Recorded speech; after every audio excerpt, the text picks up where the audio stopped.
ایسوسی ایشن کے زیر اہتمام چیمپئن شپ کا انعقاد کیا گیا۔ تحصیل سپورٹس آفیسر مہمان خصوصی تھے۔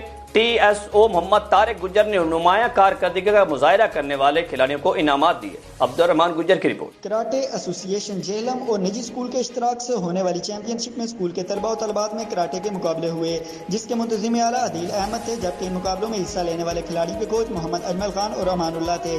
ان مقابلوں میں نمایاں کارکردگی کا مظاہرہ کرنے والے کھلاڑیوں کی حوصلہ افزائی کے لیے تقریب تقسیم انعامات ہوئی، جس کے مہمان خصوصی تحصیل سپورٹس آفیسر جہلم محمد طارق گجر تھے۔ انہوں نے تقریب تقسیم انعامات سے خطاب کرتے ہوئے کہا، میں سمجھتا ہوں کہ ایک اچھا سپورٹس مین ہے، اس کا ایک ویلیو ہے، اس کا ایک نام ہے۔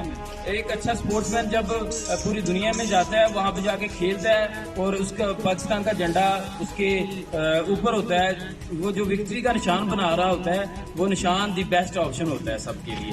میں سمجھتا ہوں کہ وہ ایک کسی بھی، میں آپ کو یہ نہیں کہہ رہا کہ آپ پڑھیں نہیں، آپ پڑھیں بھی، ضرور پڑھیں، مگر ایک سپورٹس پرسن جو ہے وہ اپنے ملک اور قوم کی جیسی خدمت کر سکتا ہے، وہ عام پرسن کوئی بھی نہیں کر سکتا۔ ٹی ایس او محمد طارق گجر نے کراٹے چیمپئن شپ میں نمایاں پوزیشن لینے والے طلباء و طالبات میں ٹرافیاں اور میڈل تقسیم کیے۔ چیمپئن شپ کے منتظم اعلیٰ عدیل احمد نے تحصیل سپورٹس آفیسر محمد طارق گجر کو سینئر دی۔ کیمرہ مین ٹیم کیمرہ عبدالرحمان گجر، سٹی نیوز جہلم۔